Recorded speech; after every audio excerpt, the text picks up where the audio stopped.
Before we start this video, do like and subscribe to our channel and not miss on any updates. So friends, today we are going to revise the chapter called security analysis. Now this is a chapter in which there is a lot of theory, a good amount of theory, but not many questions have actually been asked in the exam.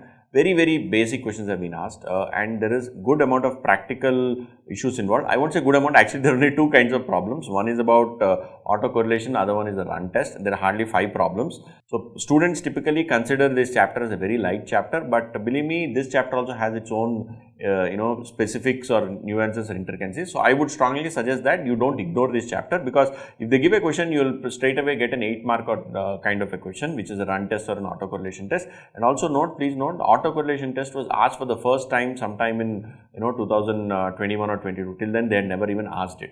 Okay, so please don't ignore this, and in fact that autocorrelation is not even there in the syllabus as a part of questions that were asked ever in the past. Okay, so the question also was not there, they asked directly in the exam. I don't expect that kind of a scenario to happen again, but nevertheless, it does pay to be prepared.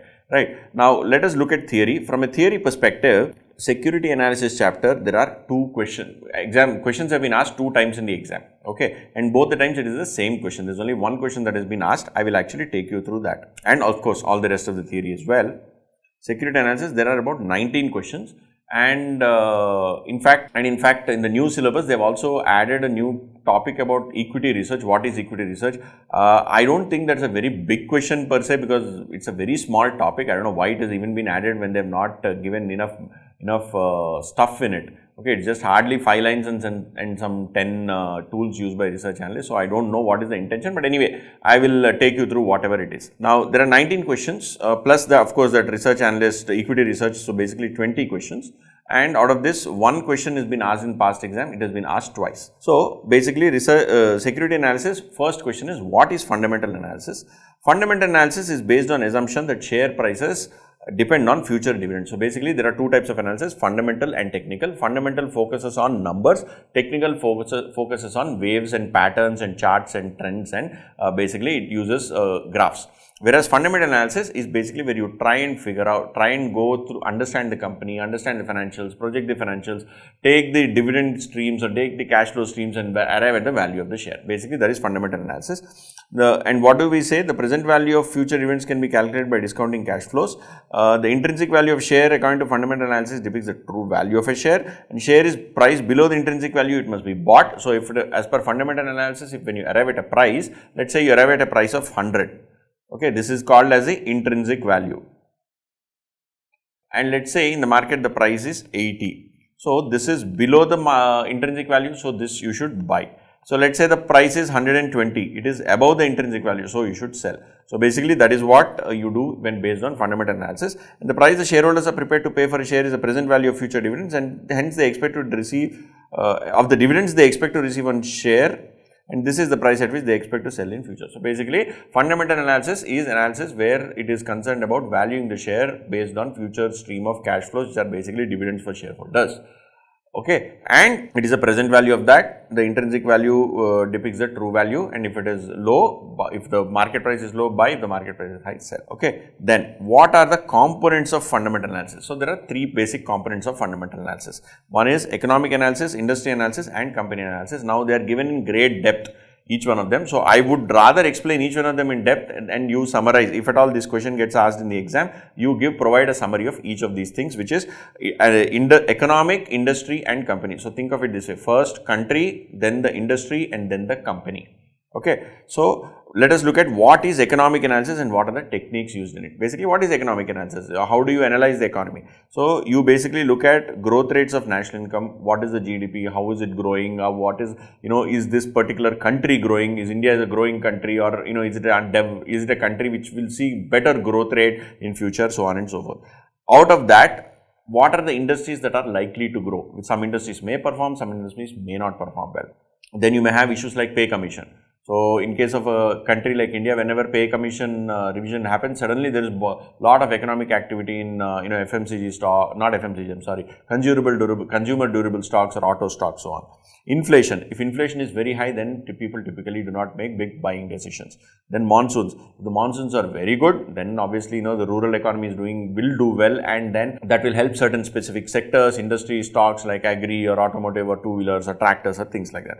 So this is what you do in economic analysis. This is basically you try to arrive at these kind of and make an understanding or get an understanding of these kind of aspects and figure out how the economy is going to do in the near term.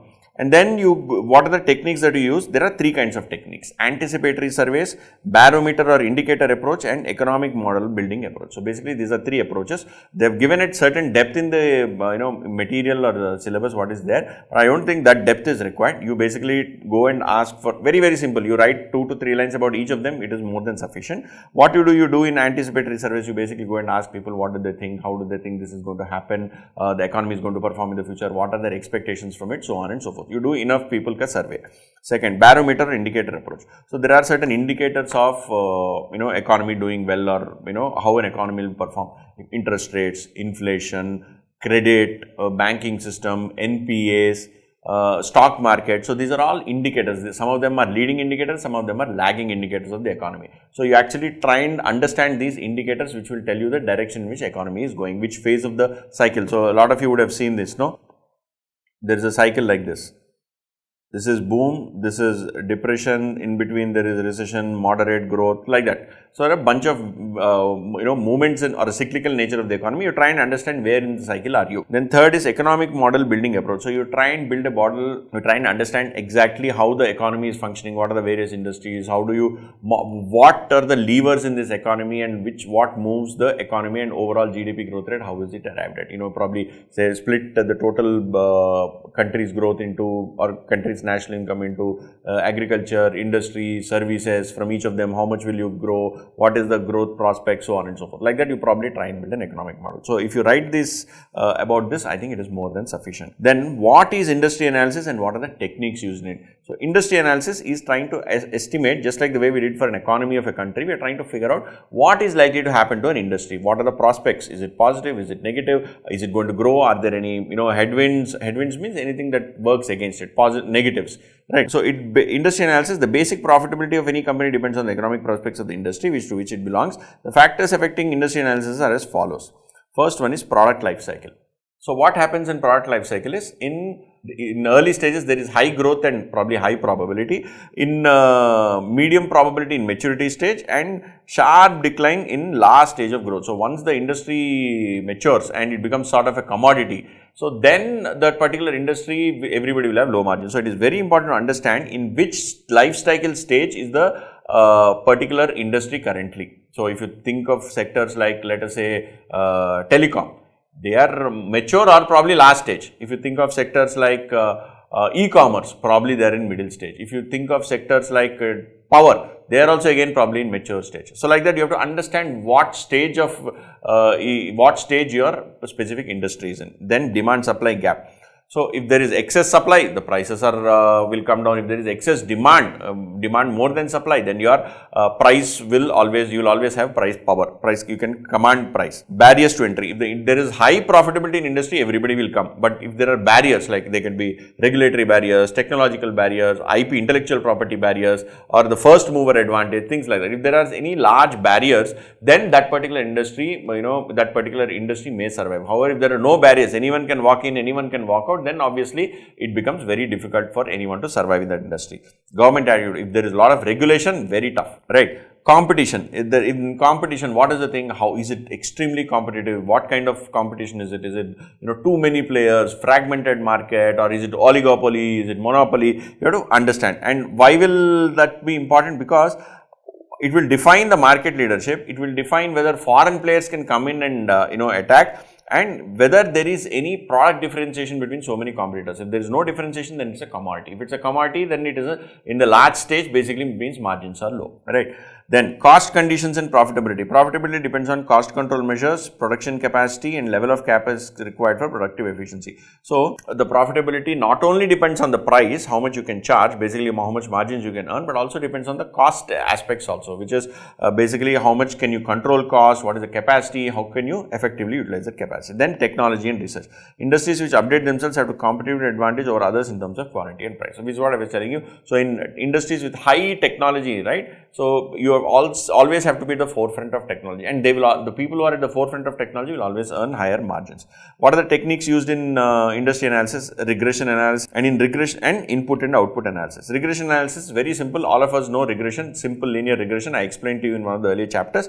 Investor diagnose the factors determining the demand for output of the industry through product demand analysis. Factors to be considered GNP, disposable income, per capita income and price elasticity of demand. For identifying factors affecting demand, statistical techniques like regression analysis and correlation are used. So, what are we talking here?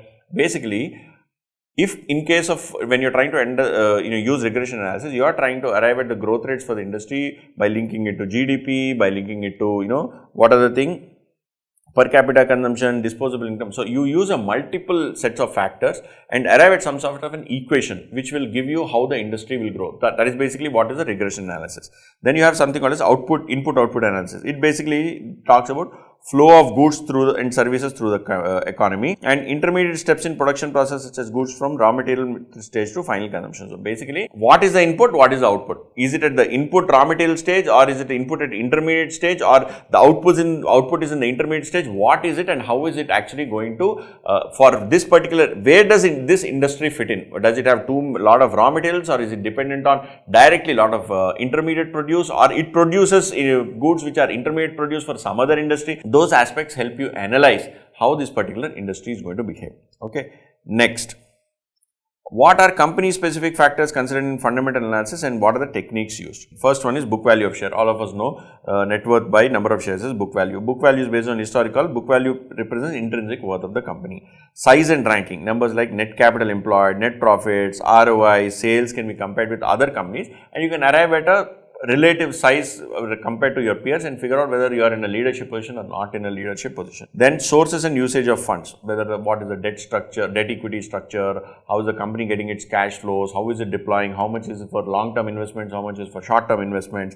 You do analysis like that to figure out what the company is doing with the money. Then growth record, you look at PE ratio, growth rate of EPS, percentage growth in capacity levels of a company. You look at all these kind of growth rates, and future plans of the company can be known through director's report, chairman's statement, future capital commitments and technology advancement. So, basically you are trying to find out what is the potential growth prospect of this company. You are trying to use some historical data, some forward looking data and figure out how this particular company is going to perform. Then competitive advantage. A company long term success is driven largely by ability to maintain competitive advantage. Competitive advantage creates a shield around a business that allows for competitors at a distance. Basically a moat.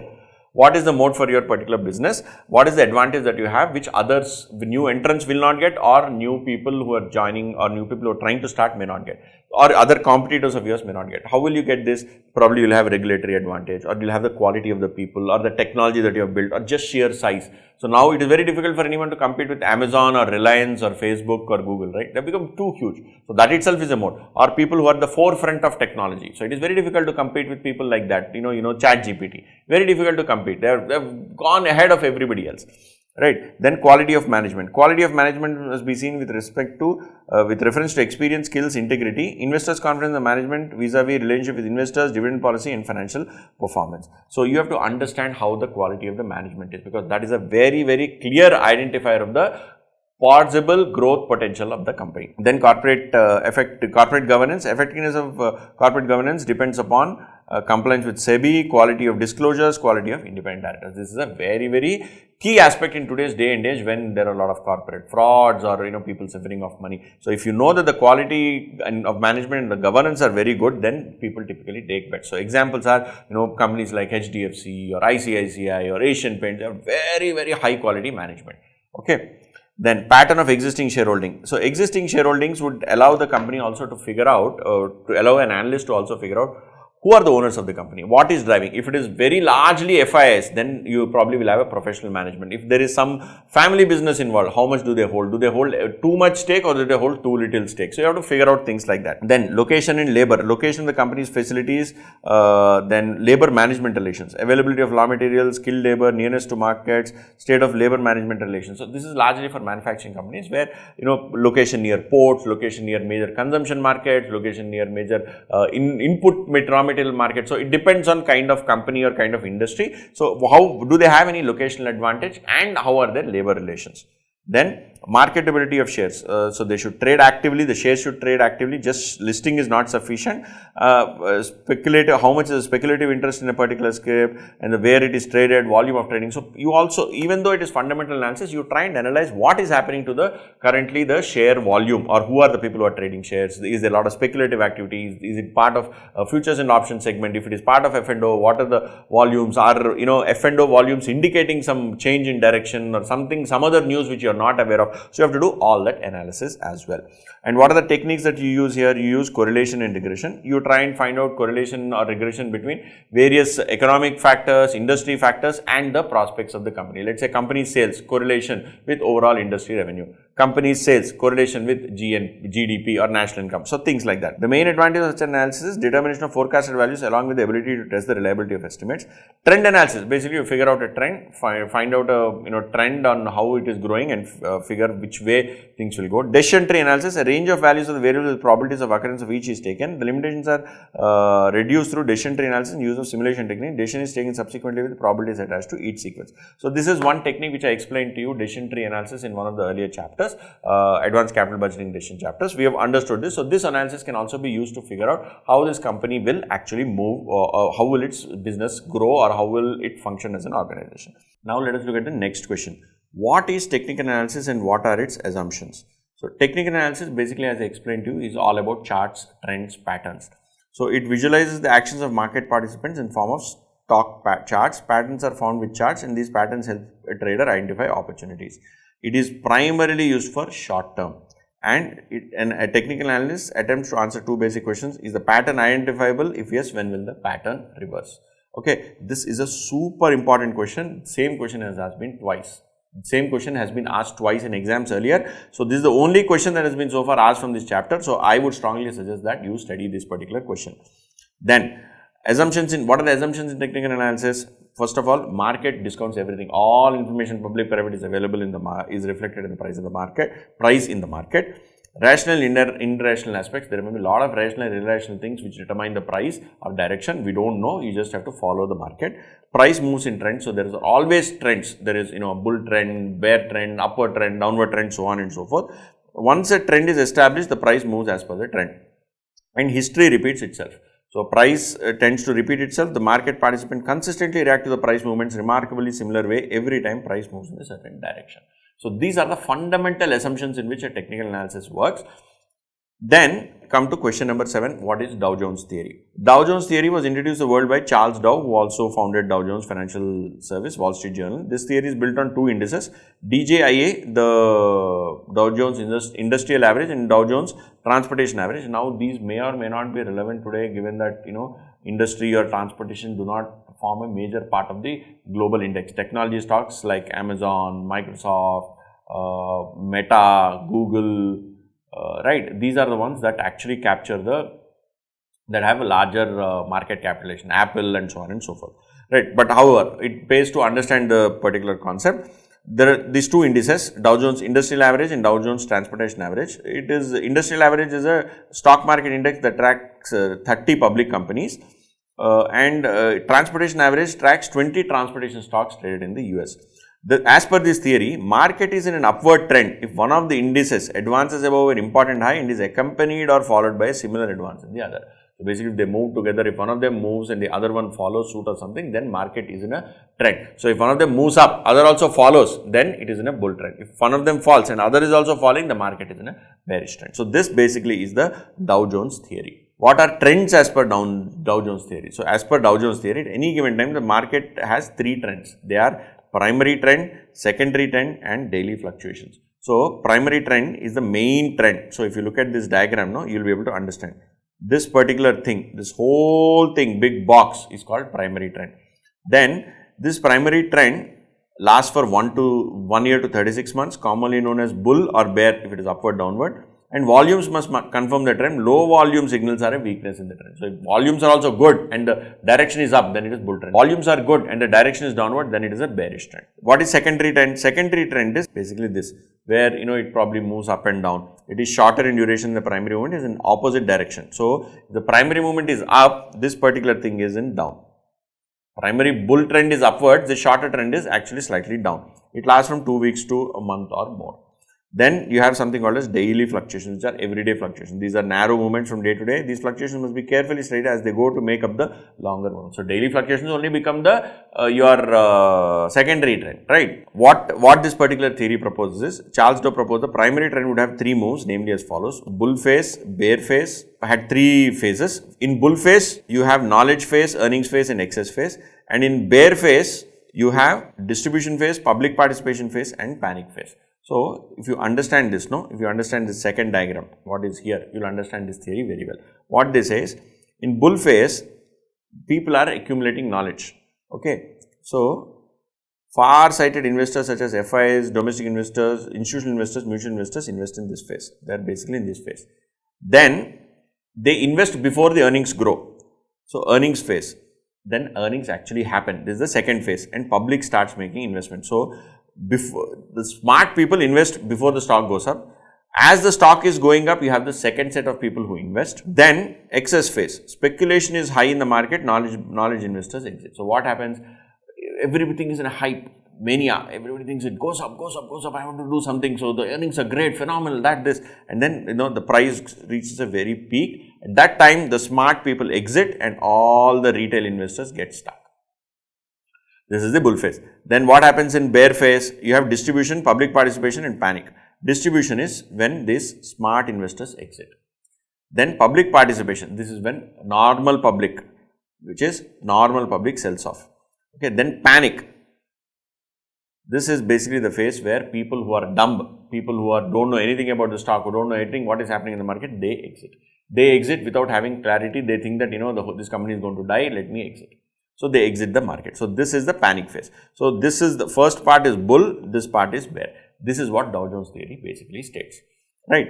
So, you have to understand how this particular theory functions, and there they have said, if you go back to the previous question, market is an upward trend if one of the indices advances above a previous high and is accompanied by similar advance in other index. So, if DJI climbs to an intermediate high, the DJTA expected to follow suit within a reasonable period. Then they both are in bull phase. If the ulta happens, then they both are in the bear phase.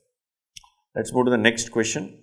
Explain the Elliot theory of technical analysis. This is also a very interesting one. So, there is a gentleman called Ralph Elliot who formulated this theory in 1934. The theory was based on analysis of 75 years of price movements. He found that the markets exhibited certain repeated patterns or waves. As per this theory, wave is a movement of the market price from one change in direction to next change in the same direction.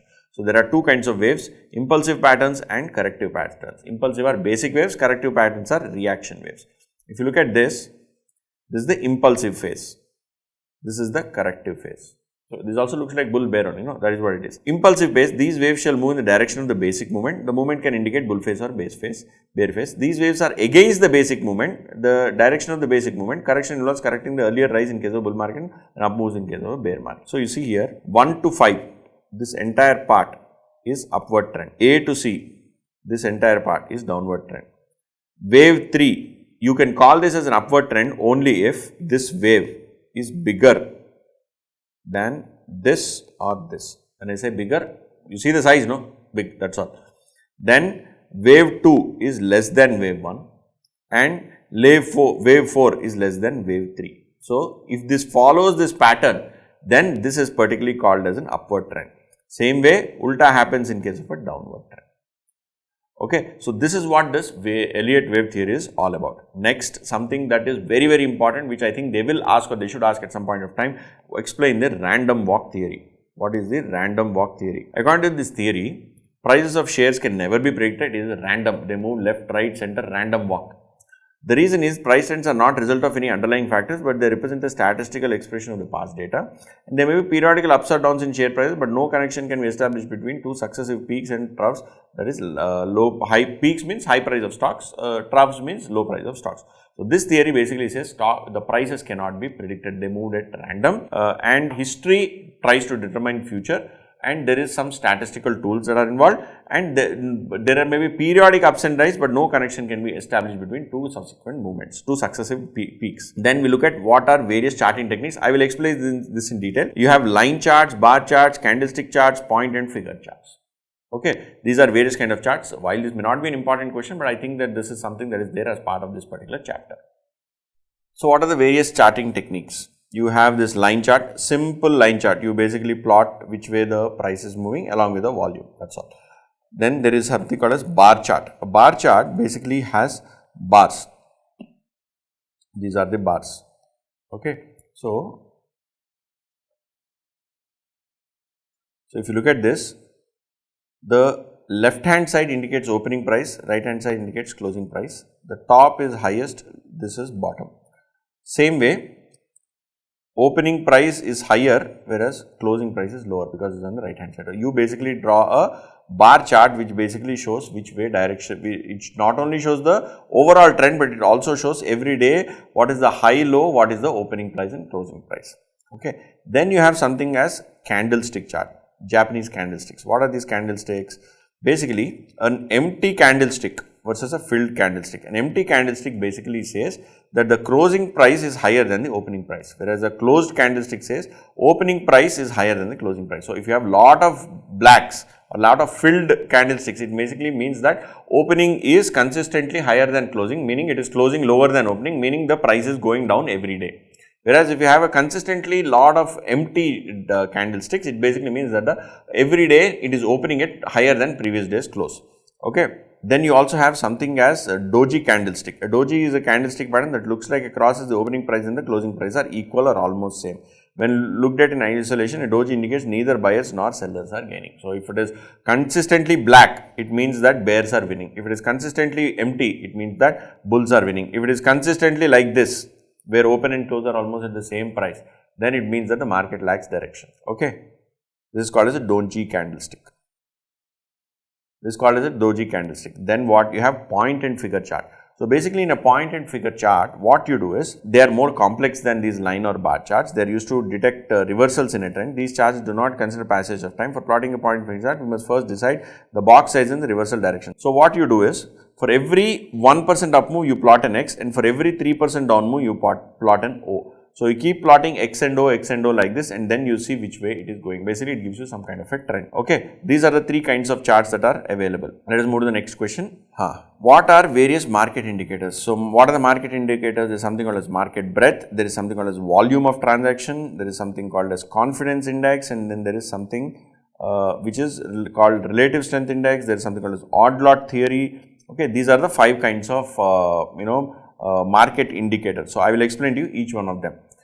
Market breadth basically measures strength of the market, number of stocks that are going up versus number that are coming down. Okay, if more people are going up, then the market is in a positive bullish trend. Volume. So if index is rising, volumes are increasing, then it is bull phase. If it is falling and volumes are increasing, it is bear phase. If it is the stock or index is rising, but the volumes are decreasing, then it means that it is a reversal of bull phase. And if the index is falling, but the volumes are decreasing, it means reversal of bear phase. Okay, that is how you look at volumes. Then you have something called as confidence index. What is this confidence index? It measures investor confidence by comparing respective average yields of high grade bonds and low grade bonds. The yield on high grade bonds is lower than riskier bonds. So the confidence index will never be more than 1. So yield on high grade bonds. What is the yield on a high grade bond? Let's say is 5%. Low grade bond, let us say it is 10%. So this ratio, this 10 and 10 will never be same, or the high grade bond will, what do you mean by high grade bond? Bond that has better credit rating. So will Reliance and some local company have same credit rating? Will they both raise money at the same level, same rate? No. So Reliance will always raise at a lower rate, and some unknown private limited company like anyone that you know of will raise at a higher rate. So this ratio will always be less than 1. Now, what is the point of this confidence index? A rising confidence index means that high confidence level, low risk and lead indicator to rise in market. So, as the index keeps increasing this value, right. So, 5 by 10 is what? 1 by 2, which is 0.5. What is 5 by 12? 5 by 12 reduces, or let us say 5 by 15 is 0.33. So, it is reducing. Whereas, what is 5 by 8? 5 by 8, 5 by 8 is some number, I think it is some 6.125 or something, whatever. From 5 to 6.125 it has moved up, it means basically that 0.6125, sorry, 0.6125. Okay, it basically means that there is an increase in confidence and in future the market will rise. What is fall in confidence? When low confidence levels, high risk, lead indicator of a falling in market, exactly the opposite. Then you have something called as relative strength. So, basically, this measures the speed and change of price movements. RSI oscillates between 0 and 100. Traditionally, an RSI is considered overbought when it is above 70 and oversold when it is below 30. Investors will earn higher returns by investing. So, this basically you try and arrive at a relative strength. How is this done is not part of our syllabus, but I have explained this in the my full-fledged classes. Then there is something called odd lot theory. This is a contrary opinion theory. It seems that the average person is usually wrong and hence in course of action is to pursue strategies contrary to popular opinion. So, you always do ulta. You are a contrarian. So, that is called as odd lot theory. These are basically the market indicators. You have something called as resistance, below which the price does not go very easily. Support, below which the price does not fall very easily. Then you have something called as moving averages. Moving averages are frequently plotted along with prices to make buy or sell decisions. There are two types of moving averages, arithmetic and exponential. So, arithmetic moving average is simple, last 7 days average, last 10 days average, last 20 days average. So, people typically look at 200-day DMA and 50-day DMA and 100-day DMA. So, they make comparisons like one moving average is coming above the other moving average, then it means that it is upside, it is downside, so on and so forth. So, what are these trends? Bullish trends. Stock price line rises through the moving average line when the graph of the moving average is flattening out. So, this is bullish trend. When moving average is flattening, stock price is rising above it. This is a bullish trend. Stock price line falls below the moving average in which it is rising. So, moving average is going up, but the stock price is slightly come down. Then, stock price line which is above the moving average line falls but begins to rise again before reaching the moving average line. So, this is the moving average line and this is the stock line. So, the stock line cuts it once or twice. These are all bullish sentiments. What are bearish sentiments? Exactly ulta. Stock price line falls through the moving average line. So, this is the moving average, stock price goes up and then crash. Then, stock price line rises above the moving average which is falling. The moving average is coming down, so temporarily it has gone up, that is all. Then, stock price line which is slow moving average line, stock price line which is slow, moving average line rises but begins to fall again before reaching the moving average line. So, basically moving averages come down, the stock price briefly went up and then is again fallen below the moving average. These are all bearish trend indicators. These are the bearish trend indicators. So, you have to understand first of all what are moving averages and then you have to come out. Now, one very important aspect that we have to discuss here is about this exponential moving average. I think in 1 year or one attempt they asked somebody to compute EMA, or I don't think they asked, but the question is there in study material. Yes, I am right. So, question is there in study material, but I don't think this question was ever asked, or let me just check. It was asked. This was asked. So, we have three types of questions: EMA, run test and autocorrelation. I missed out this EMA. This question was asked actually in the exam. So, we have to know that also. What is it that we have to know? So, exponential moving average, basically instead of computing arithmetic average, which is last 10 days average, last 12 days average, last 50 days average, last 100 days average, what you do is exponential moving average assigns decreasing weights with the highest weight being assigned to the latest price. So, you compute an exponent called A. A is 2 by n plus 1. Let us say you are doing a 30-day moving average or 20-day moving average, or you arrive at a value of n. Then you compute a value of A which is 2 by 30 plus 1, which is 2 by 31. It comes to some number, okay. That number you use and every day you compute something called as EMA, which is this A into today's price P1, which is today, plus 1 minus A, because when you do 2 by 31, you will obviously get a very small value, but 1 minus A will be a very large value, that into EMA of previous day. So, previous day EMA has higher weightage, current day price has lower weightage. Weightage is in the proportion of the exponent. Exponent is used for current day and 1 minus exponent is used for previous day EMA. Like that you compute a moving average. Once you compute the entire moving average, if the stock price is higher or lower than the EMA, then you make decisions like what we discussed earlier, buy and sell decisions. Okay, there is a question, we will see that particular question as we move forward. Okay, or otherwise, why don't we see that question right away? Why don't we see that question right away? Okay, so let us look at this question. Closing values of BSE Sensex from 6th to 17th in the month of January of 2020 are as follows. So they gave for 12 days, 6, 7, 8, 9, 10, 11, 12. So in between they may not, some days may be there, may not be there, or even if some days are not there, it is not a problem. See, no trading on Saturday, Sunday, no trading. Like that they have given data. Calculate the EMA of new Nifty during the above period. The previous day EMA of Sensex can be assumed as 15,000. At one place they said Sensex and then they said Nifty. What is this? It has to be Sensex only at both the places. Okay. The previous day EMA of Sensex can be assumed as 15,000. The value of exponent for 31 days is 0.062. So what did I tell you is exponent? Exponent formula is 2 by n plus 1, that is 2 by 31 plus 1, which is 32. 2 by 32 is 1 by 16. 1 by 16 is 0.0625. And what did they give? They gave it as 0.062. Okay. So how do you do this? For first day, you take the Sensex value. That is the value for that is the day 0 value. Previous day EMA, they said for the first time when you compute, assume it as 15,000. So what you do is exponent is 0.062.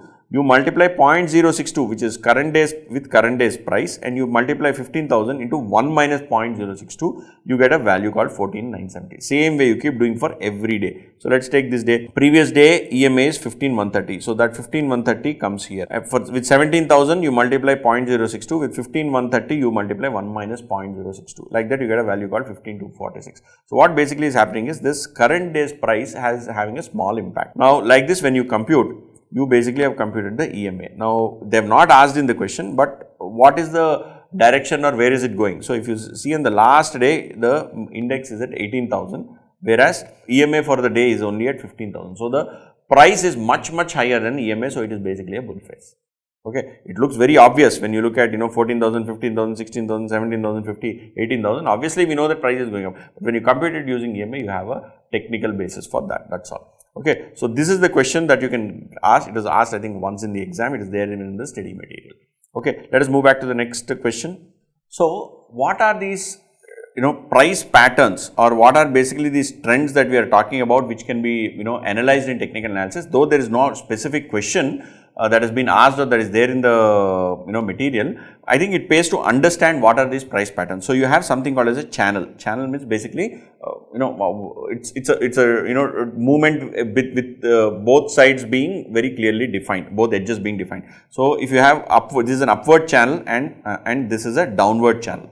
So you have an upward channel and you have a downward channel. Upward channel, ascending channel is a uptrend, descending channel is a downtrend. Then you have something called as a wedge. Wedge means you have two broad things coming down to a narrow end. So this is a wedge. So when you have wedge, falling wedge with decreasing volume. So price is falling. So what happens in a wedge? The price is falling, but the consecutive high is also lower. So it keeps going up, down, then the next high is lower than the previous high, like this. So a falling wedge with low volumes is a bullish indicator, whereas a rising wedge with low volumes is a bearish indicator. How does this work? It basically is human psychology, or in fact it is behavioral economics. So if there are low volumes, it basically means there is not much support to this particular move. So if there is no support, there will be a breakout. Breakout means it moves against this direction, right? Then you have something called as head and shoulder. So this is called as a head and shoulder pattern. Right, if you have a head and shoulder pattern, then it is a bearish trend. Then if you have an inverse head and shoulder, which is ulta head and shoulder, it is a bullish pattern. Then you have something called as a triangle. So wedges are where there is both the lines don't touch, whereas in a triangle both the lines touch. So a symmetric triangle, ascending triangle and descending triangle. So a ascending triangle is bullish trend, this is bull, and a descending triangle is bearish trend. And then a symmetric triangle is not clear. So bullish trend, why is it bullish trend? The price is going up, but every successive low is higher than the previous low. So what it means is there are not enough people willing to sell. So it means that basically the price is going to go up, and exactly opposite happens for bearish trend. Then you have something called as coil. You have something called as flag. The coils happen when market has been artificially held down. Analysts look for triangle patterns on charts to spot potential coils. In this chart pattern, as the upper and lower parts of the triangle move closer towards one another, more price pressure builds up. At some point, prices will move outside of the triangle's boundaries. Then you have something called as a flag. You have a downward flag and you have an upward flag. A downward flag is temporary bearish trend and an upward flag is temporary bullish trend. Then you have a pendant. Pendant means you have a single line. For that you have a triangle attached, and when you have a pendant, when there is a large movement in a security known as flagpole followed by consolidation period, it is followed by a breakout in the same direction as the initial direction. So there is an initial up move, then there is a small consolidation, again there is an up move. So this is called as a pendant. Then you have double top and double bottom. So initially we saw head and shoulders. Now we are seeing something called double top. So double top. Double top indicates basically a bearish trend, and a double bottom. What is a double bottom? Double bottom is like this. This indicates a bullish trend. Then you have gap up and gap down. So basically next day it opens at a very, very different rate compared to previous day's close. That is called gap up opening. Same way, next day it opens at a very, very different rate compared to the previous day. On downward side, it is called gap down opening. These gap ups and gaps down indicate bullish or bearish trends. Okay, so these are kind of technical analysis, kinds of indicators, tools that are used in technical analysis. Okay, then we have something called as efficient market hypothesis. This is an important one. What is efficient market hypothesis? An efficient market hypothesis is one in which the market price of security are unbiased estimate of its intrinsic value. So all possible information is available in the market. This means that the market efficiency does not imply that price equals intrinsic value, but price can deviate from intrinsic value, but the deviations are random and uncorrelated. So basically there is a price and there is an intrinsic value.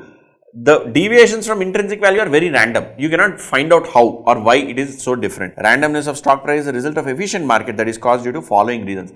Just because they are random doesn't mean that the market is inefficient. Actually, it means ulta. It means that the market is efficient and hence the prices are random. Information is freely and instantaneously available to all participants. Keen competition amongst market participants ensures that market will reflect intrinsic values, and price change only responds to new information that is unrelated to the previous information and hence therefore unpredictable. So what basically is, a lot of information is there. As new information keeps coming in, that new information is random. So the new price is also random.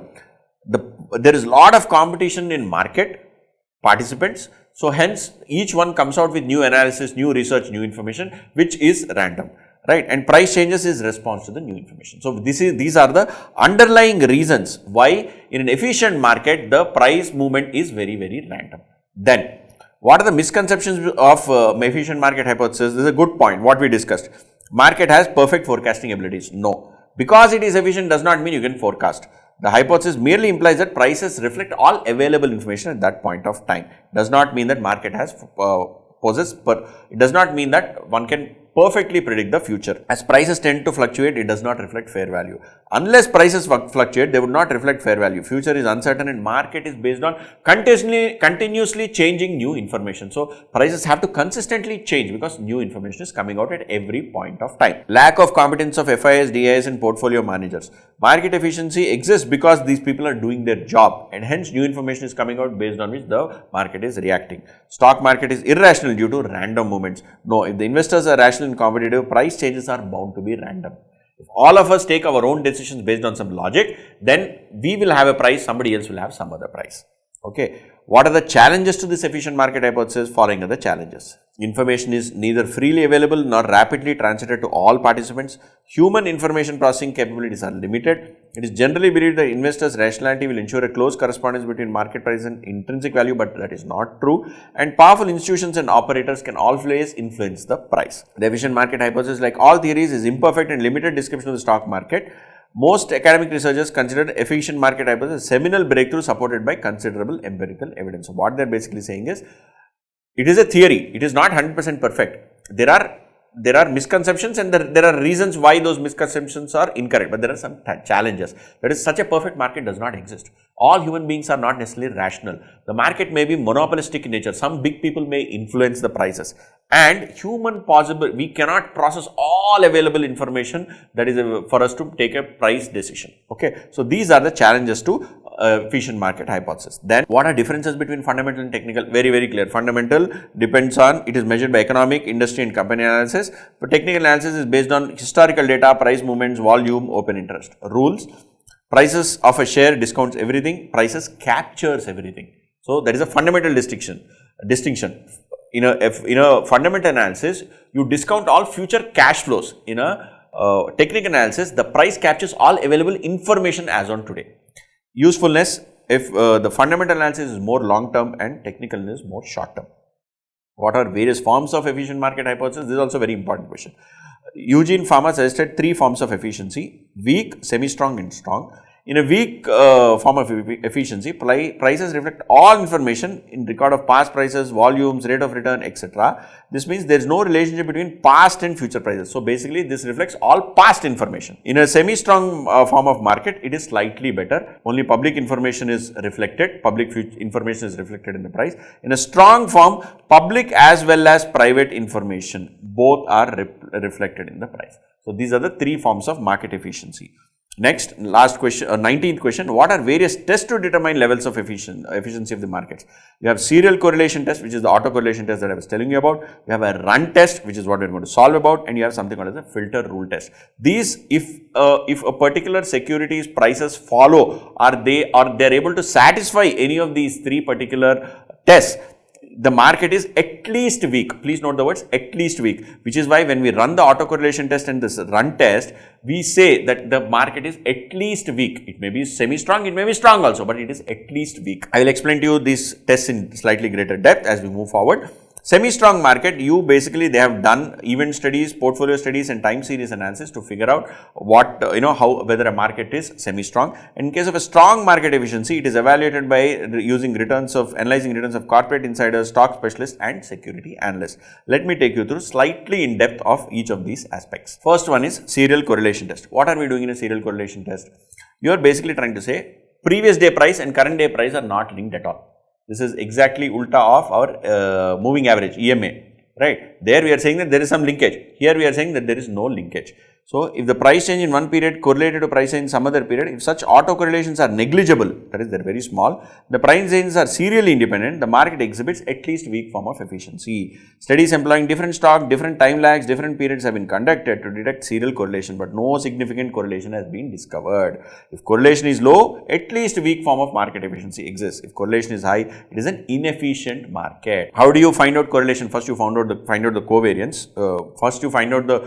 And using covariance you find out the correlation. Correlation is R is equal to covariance by standard deviation of both the securities, right? So you find out correlation between 2 independent sets of data points and figure out what is the correlation value. The correlation is low, then the market is at least weakly efficient. Can we look at a problem here? Right now we can solve off one problem. This is a question.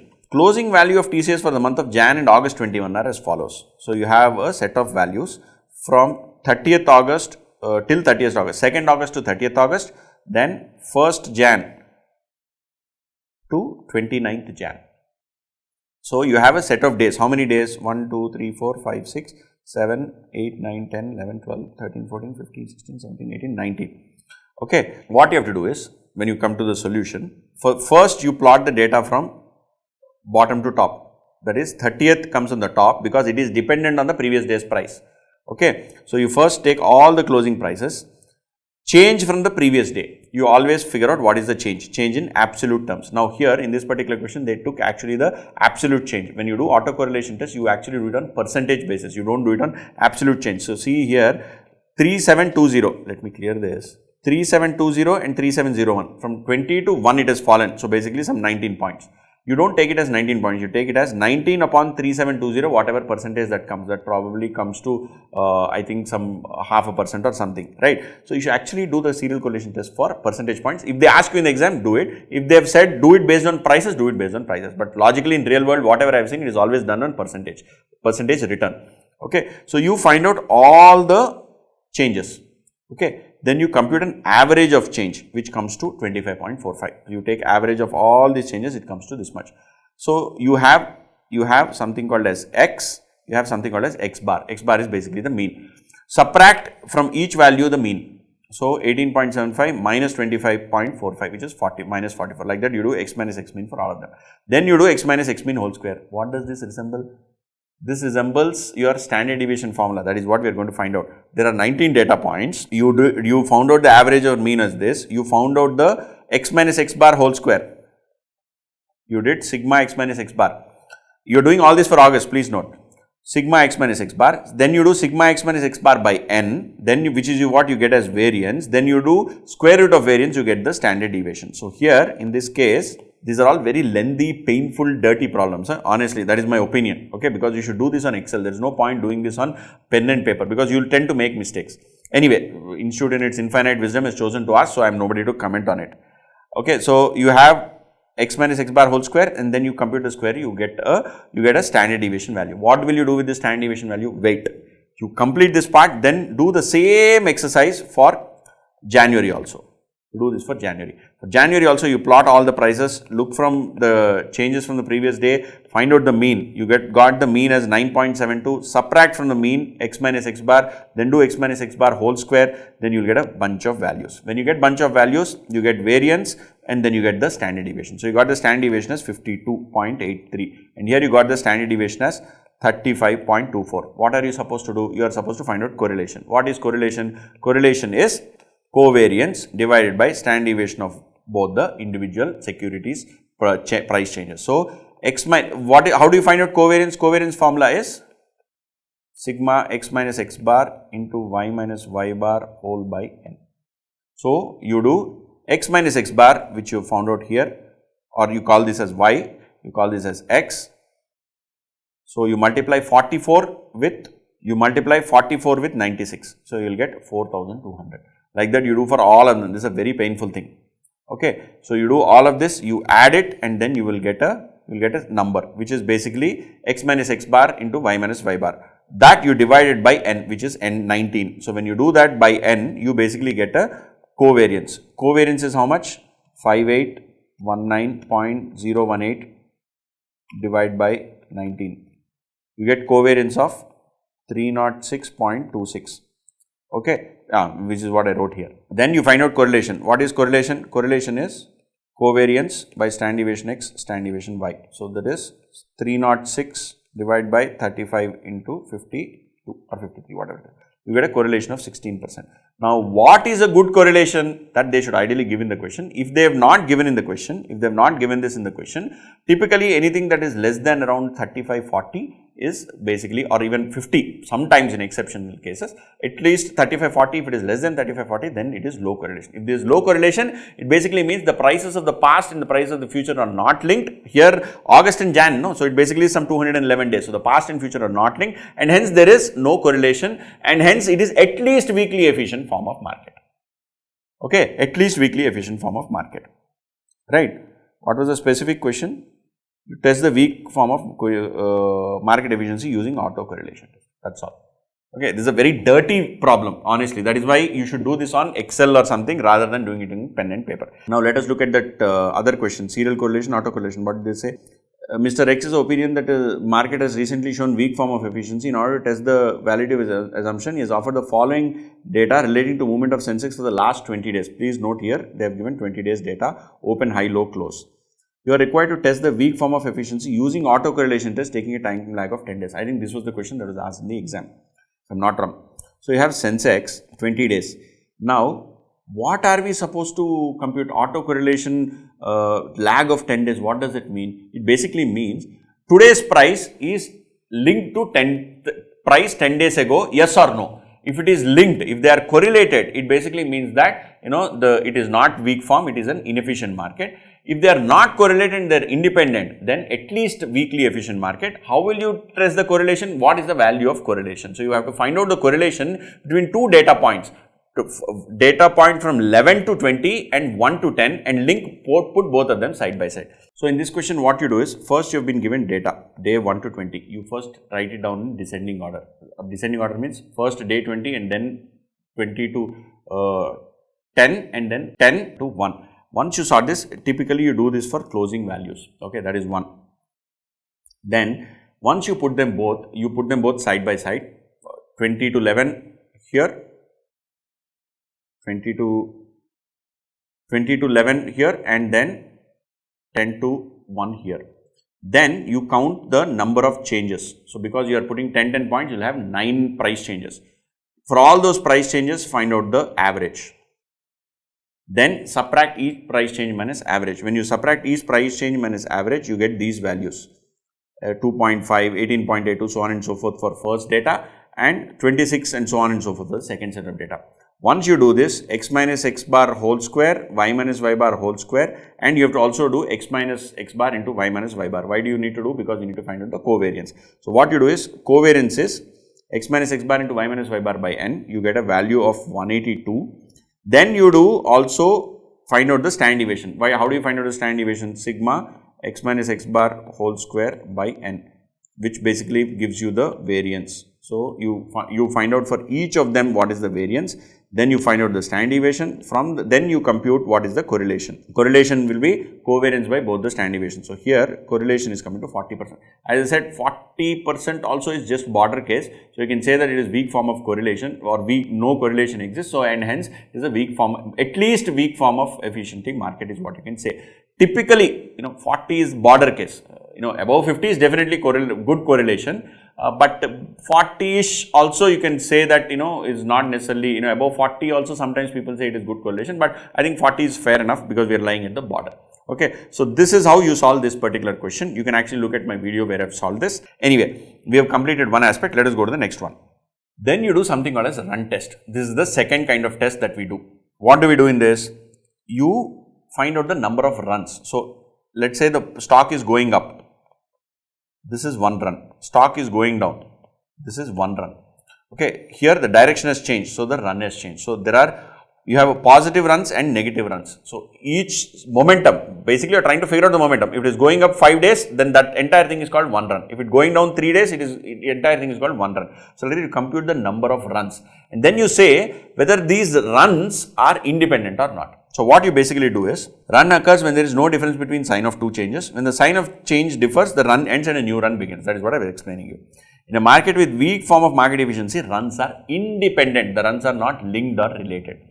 If the number of runs R lies between mu is mean plus or minus the t value, okay, plus or minus t value. If it lies within this range, then the market exhibits weak form of market efficiency. If it is outside this range, then it is an inefficient market. Now, basically if it is outside means the runs are not independent, runs are dependent. Okay. So, how do you compute this mean and what is this whole t value? We will look at. So, what is mean? Mu is equal to 2 n1 n2 by n1 plus n2 plus 1. So, n1 is basically number of positive runs, n2 is the number of negative runs. So, n1 into n2 by n1 plus n2 plus 1. So, this gives you a mean value. Then you find out the standard deviation. Why do you need to find out the standard deviation? Because your whole purpose is to find out two limits within which the number of runs fall. So, you find out the mean runs plus some standard deviation, mean runs minus certain standard deviation, and whether the number of runs actually fall within that or not is what you are supposed to test. So, you have to find out the standard deviation. What is standard deviation formula? 2 n1 n2 into 2 n1 n2 minus n1 minus n2 by n1 plus n2 into, so what is variance? Variance is 2 n1 n2 into 2 n1 n2 minus n1 minus n2 by n1 plus n2 whole square into n1 plus n2 minus 1. This is variance. So, standard deviation is square root of variance. In a T distribution, you have something called as degrees of freedom. So, the number of runs minus 1 determines the degrees of freedom. Okay, how will this degrees of freedom help you? Let us look at a question, only then you will understand this process. We have I think 2 or 3 questions, we will solve those and then we will be done with the questions also at the same time. This is the closing value of stock market index for the month of October. So, let us look at this question. The closing value of stock market for the month of October is given below. So, you have bunch of dates. You are required to test the weak form of efficiency by applying a run test at 5% and 10% levels of significance. The value of T at 5% is 2.101 at 18 degrees of freedom. Value of T at 10% is 1.734 at 18 degrees of freedom. What is this degree of freedom? What is this t value? I will explain. First they have given values here. How many? 1, 2, 3, 4, 5, 6, 7, 8, 9, 10, 11, 12, 13, 14. I think they have given 19 values. 17, 18, 19. Yes, they have given 19 values. When they have given 19, yeah, see number of sign changes is, no, they have given 20 values. They have actually given 20. My bad. 1, 2, 3, 4, 5, 6, 7, 8, 9, 10, 12, 13, 14, 15, 16, 17, 18, 19, 20. So, they have given you 20 values. For 20 values, you can only have 19 runs because for the first day, we don't know what is the run. So, you basically plot from in ascending order from decreasing from 1st October till 31st October. Then you plot the number of runs. So, every time sign changes, the run changes. So, first time it is 2800 to 2780. So, it is minus. So, that is first run. Why? Because the second run is increase, which is different sign. So, it is plus. So, it is a different run. Third day, it is again an increase. So, it is plus. So, the previous two together form a run. Like that, you compute the number of runs. So, how many runs are there? Totally 8 runs, but there are 19 sign changes. 19 sign changes. So, number of plus is 11, number of minus is 8 and runs are 8. Okay. So, what you do is, you go to the T table. What is the T table? I will take you through what is the T table. So, you will be given a table, one-tailed or two-tailed. So, if you come to this table, 18 degrees of freedom, you look at where these data points are, 2.101 and 1.734. So, you see here, this is for 5% and this is for 2.5%. So, here they have given 1.734 and 2.1, but here the values correspond to 0.025 and 0.5, because if it is 0.025, which is basically 2.5% on one side, it basically means on either side it is 0.25, 0.2, 2.5 and 2.5. So, basically it means 5%. Both the sides put together is 5%. So, one side is 2.5%. So, they have given the value for one side 2.5%, which is 2.1, and one side 5% means, basically one side 5% means both sides 10%, which is 1.734. See, which is why the 10% value is lower than 5% value. Okay. Now, once you do this, what do? You compute the mean. Okay. What is the mean? 2n1 n2 by n1 plus n2 plus 1. So, you get a mean of 10.2%. Then you compute the standard deviation, the big formula what we have, 2n1 n2, 2n1 plus n, 2n1 n2 minus n1 minus n2 by n1 plus n2 whole square into n1 plus n2 minus 1, all that. And then once you do a square root, you get a standard deviation. Once you got the standard deviation value, what are you supposed to do? You are supposed to compute mu plus sigma and mu minus sigma. You have to do this for 5% separately, you have to do this for 10% separately. Sigma into t value, it is not just sigma. Okay. So, for t value will be different. T value for 5% is what? T value for 5% we have just found out. No, what is it? 2.101. So, what you do is mean is 10.26 plus for 5% it is 2.101 into standard deviation is 2.06. This is plus, this is 10.26. 10.26 plus 2.101 into 2.06, this is 2.06, and 10.26 minus 2.101 into 2.06. So, you do this for this number 2.101 will change to 1.73 when it is a 10% test. So, like that you do and you find out the values. This value comes to 14 and minus comes to 5. So, the number of runs 8 is between 5 and 14 and hence this lies within the t values and hence the values are independent and hence it exhibits weak form of efficiency. Same way, when you do it is at 10%, it is between 6.6 and 13, 8 is lying between 6.6 and 13, hence it is independent and hence it is at least exhibits weak form of efficiency. So, this is how you solve a problem. I know this sounds slightly complicated, but you solve one problem, you will understand it very well.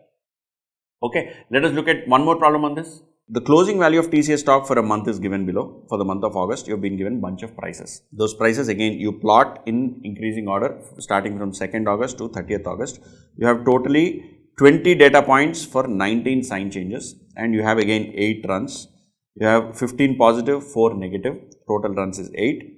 What you do is in this you don't try and find out the differences and all that. All you are trying to look at is whether it is positive or negative. This is actually a very easy problem if you get in the exam. All you need to do is remember this stupid formula. Okay, this formula is only confusing. So, what is the mean? And again they have given this 5%, 10% significance values. Mean is 2n1 n2 by n1 plus n2 minus plus 1. So, you get mean as 7.32 and standard deviation is under root of 2n1 n2 into n1 plus n2 into 2n1 n2 minus n2 divided by n1 plus n2 whole square into n1 plus n2 minus 1. If you do that, you get a value of 1.37 standard deviation. So, mean plus or minus t value into standard deviation, that is the rule. So, t value is given as how much? 2.1 for 5% and 1.734 for 10%. So, you basically compute the values, you got 10 and 4 and 9 and 4. In both the cases, the number of runs 8 is lying within them, within these boundaries. So, these depict the boundaries. This is the boundary, the runs is here. Okay. So, this is very close with lying well within the limit of the boundaries of this particular for this particular distribution, it lies within these boundaries. So, hence these are independent, and hence the market at least exhibits a weak form of efficiency. Okay, very simple problem. You can actually look at it in the compiler that I have given. We have finished these two, serial correlation and run test. Now let us go to the filter rule test. What is filter rule test? An n% filter rule may be defined as follows. If the stock price increases by n%, buy and hold until its price decreases by at least n% from a subsequent high. When the price decreases are at least n% or more, sell. So basically you define every 5% I will take an action. If the stock moves up by 5%, I will buy. If the stock falls down by 5%, I will sell.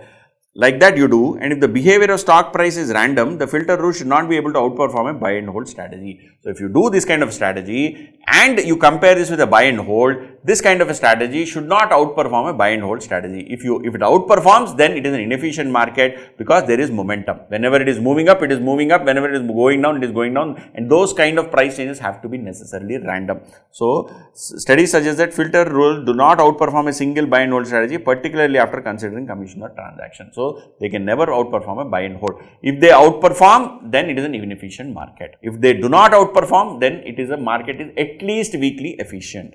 Then semi-strong market. What is a semi-strong market? In these kinds of market, prices reflect not only all information found in record of past prices, but all other publicly available information. By using this information, investors will not be able, by using publicly available, because it is prices already reflect public information, using that you will not be able to make any extraordinary gains. So, how have they tried to check for this? They have done event studies. What is an event study?